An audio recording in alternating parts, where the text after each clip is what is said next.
What makes the difference in the quality of people's lives? What makes some people leaders and other people followers? What makes most people talk about a dream and never follow through, and other people, just a small percentage, kick ass, take names. You can throw any obstacle at them, they find a way to break through. What's that life seems to have stepped on? You know the kind of people I'm talking about? Life has kicked them in the face. They've experienced tremendous injustice.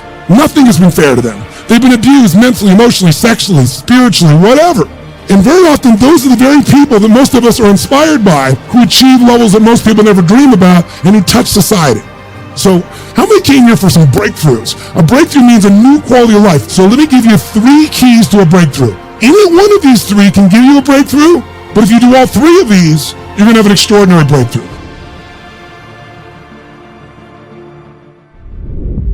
So let's start with something so simplistic that none of us would be emotionally attached to it, and we all know it's true. And let's take a symbol in society.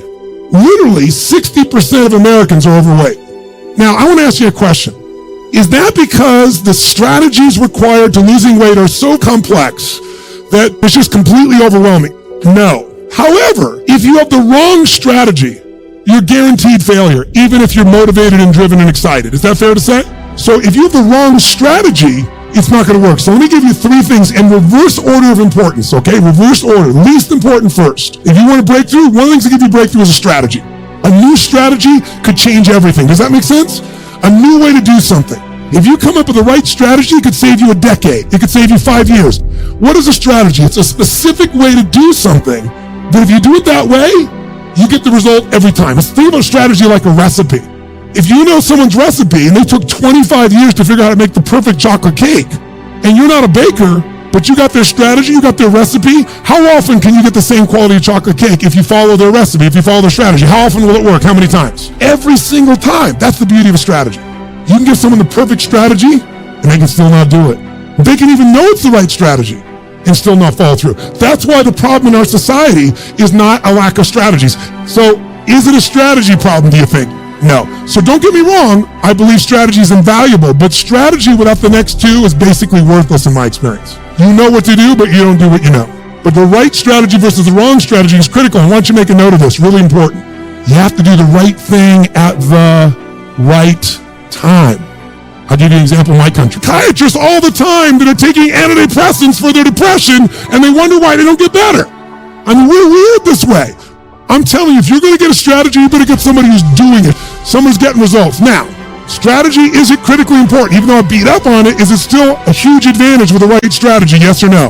So what's the second thing? The second element, though, that affects whether you're going to use the strategy or not is the story you tell yourself. Does that make sense? Because if your story is, I'm big boned, or I've tried what? Everything. If you tried everything, you'd have the answer. Right? But when people say I tried everything, what does that do? It makes your brain go, see, I've tried everything. There's no reason to try anymore. It's not my fault. I'm just big boned. I just have low metabolism. Right? It's just, I've always been this way. And by the way, people's stories are often true, but they're not effective. It may be true that you have low metabolism.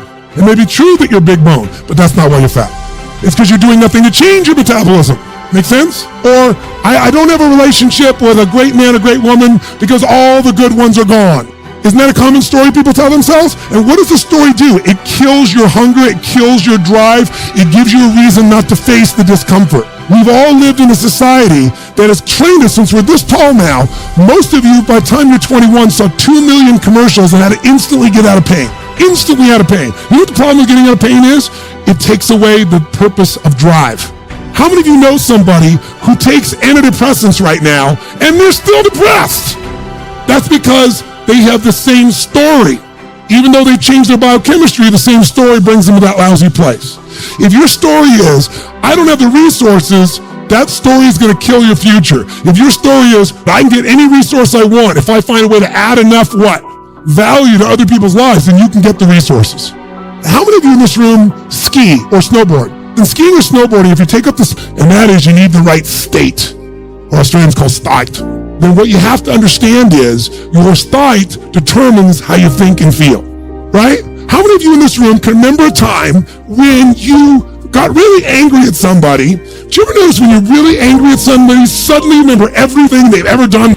Because when you go in that angry state, it makes you take the parts of your brain that relate to a story that supports that state. See, in the beginning of a relationship, when you love somebody, what will you do for them when you love somebody? What will you do? Anything. If they say, would you take out the trash? You go, take out the trash. But after 7 weeks, 7 months, or 7 years, or 70 years, somewhere in that range, something clicks different in you and they go, could you take out the trash? You go, what do I look like? You're a janitor. And you go, I don't know what it is. We used to have so much passion. Where'd it go? I'll give you a clue. Write this down. If you do what you did in the beginning of the relationship, in the end of the relationship, there won't be an end. How long have you two been together? A year. 20 years from now, there'll be no worries for you two. It's so simple. That's the difference in state, isn't it? Because when you go in a different state, you come up with a different story about your partner, and then you use different strategies that aren't very good. If you're in a great state, great story, great strategies, you tend to maximize. Is this helpful?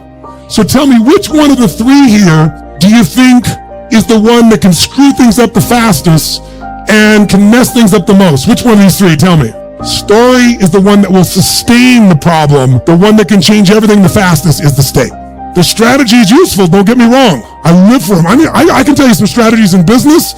I've taken companies, I buy them for next to nothing and turn them around, make millions of dollars, just using a couple of little strategies.